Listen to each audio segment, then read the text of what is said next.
In this video, I'm going to show you how you can easily save a video in Capcut. Be sure to watch the video to the very end so you don't make any mistakes. Let's get started, guys, and now I'm gonna open up Capcut, hit Add New Project and select some video to edit.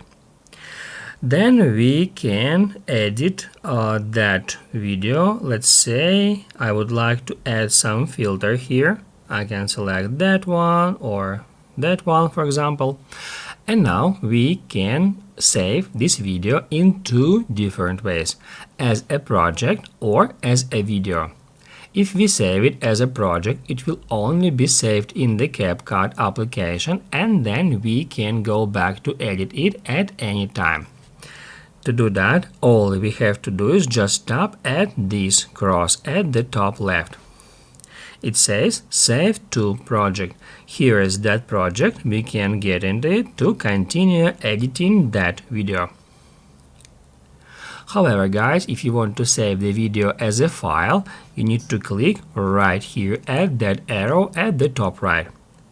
If we tap on it, as you can see now, it says exporting, so we need to wait for it until it's done. And then we'll be able to immediately share this video on Instagram, on WhatsApp, on Facebook. If we hit add other, it will give us much more options to share it via Facebook, let's say email and other options.